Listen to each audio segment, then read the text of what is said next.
Очередной теоретический ролик о бессмысленности бытия и никчемности ножевых тестов. Попробуем разобраться, нужны ли вообще тесты ножей и есть ли научный подход в этом перформансе.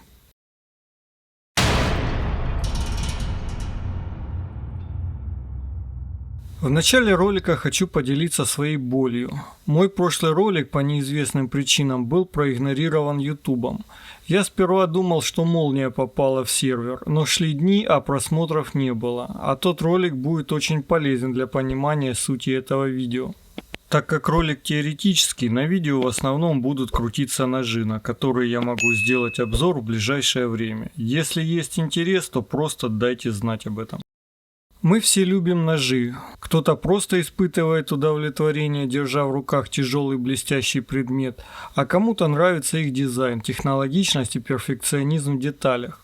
Все это вообще не имеет никакого отношения к тестам и науке, потому что наши ощущения иррациональны и трудноизмеримы. Но тесты, то, чем занимаются множество людей на ютубе, должны выявлять, кто лучший, не задавая вопросов «почему так?».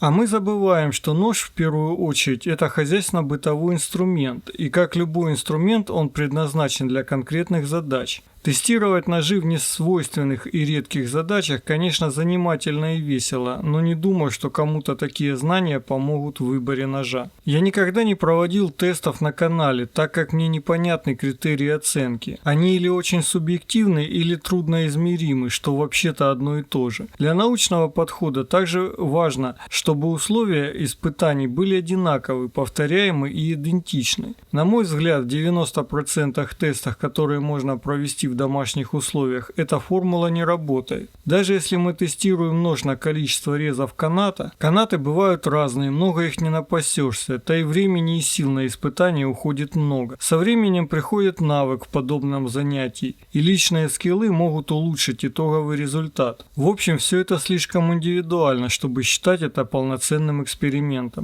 Беря в руки нож, мы можем выделить ряд аспектов, которые можно протестировать. Первое. Самое очевидное – сталь клинка. Обычно это общеизвестная марка стали. Исходя из ее химического состава, мы можем предсказать ее поведение. Собственно, для этого и нужны марки сталей. Но как мы можем оценить сталь клинка? Нарез нет, потому как рез ножа зависит не только от стали, но и от геометрии клинка и качества заточки. Геометрия клинка вообще мое больное место, потому что я всегда расстраиваюсь, когда беру два одинаковых ножа, а у них вообще разная толщина сведений. Они только внешне похожи, а по своей геометрии уже нет, и только этот факт руинит все возможные тесты. Качество заточки, возможно, единственный компонент, который можно достаточно полно измерить, и он может быть с высокой степенью быть повторяемым. Здесь можно и посмотреть в микроскоп, чтобы оценить степень отполированности, или увидеть изъяны, а может быть даже оценить размер зерна стали. Также с помощью других приборов можно измерить угол заточки. В конце концов есть хитрый прибор, который измеряет усилие на рез. Забавная вещица, но все еще дорогое удовольствие для моего маленького канала. Говоря о стали, важно еще не забывать о закалке. Твердость, конечно, можно измерить прибором или посмотреть в таблице по данной стали. Но что первый, что второй вариант не даст вам полного понимания о качестве ножа.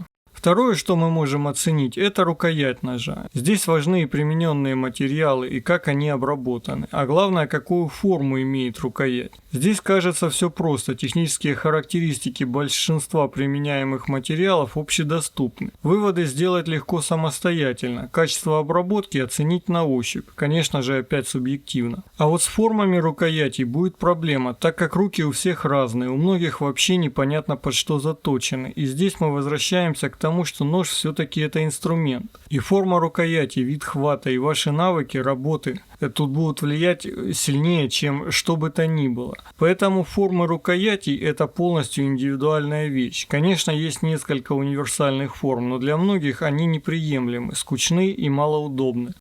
Третий аспект. Как клинок соединен с рукоятью. Ну, что тут сказать, здесь теория сильнее всего разбивается о практику. Вариантов монтажа ножей много, вариантов замков складных ножей еще больше. Но все эти варианты вполне рабочие до тех пор, пока вы пользуетесь ножом по прямому назначению, то есть для реза. А когда вы начинаете использовать нож в качестве стамески, топора или лома, здесь начинаются особенности. Как можно с научной точки зрения оценить нож в таком аспекте? Только сломав его, рассчитать усилия на излом. Это не так сложно при наличии нужных приборов. Вопрос только в другом, а зачем так проводить тест? То есть тестировать нож как лом или балку. Для людей, кому действительно нужны подобные характеристики ножа, есть отдельные классы ножей. Назовите их туристическими или ножами выживания, суть не изменится. Эти ножи обладают толстым обухом, чаще всего сквозным монтажом и способны выдерживать значительные нагрузки. Вот только никто не знает, покупая такой нож, какую нагрузку ему придется приложить к этому ножу в походе. Здесь начинается внутренний торг, поиск компромисса между качеством реза и весом и ломом. Тут можно было бы закончить ролик и сказать, что все бессмысленно, но тесты достаточно увлекательный и развлекательный контент, который куда интереснее сухих теоретических выкладок. Хотя с помощью одной только теории любой, кто освоил курс физики и химии за 9 класс, может с высокой степенью точности предсказать, какой нож лучше для той или иной работы.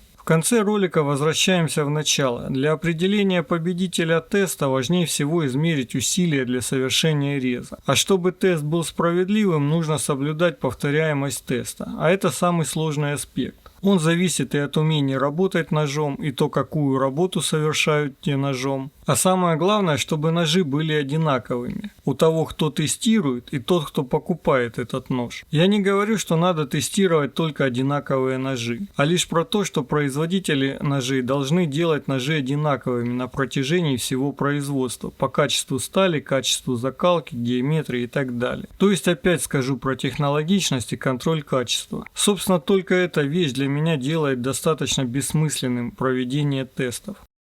Все, что я сейчас рассказал, относится исключительно к тестам, и не надо путать их со спортом. Там совсем другие ножи и участники. В общем, не стоит выбирать нож по тестам, лучше выбирать по собственному опыту, целям и ощущениям.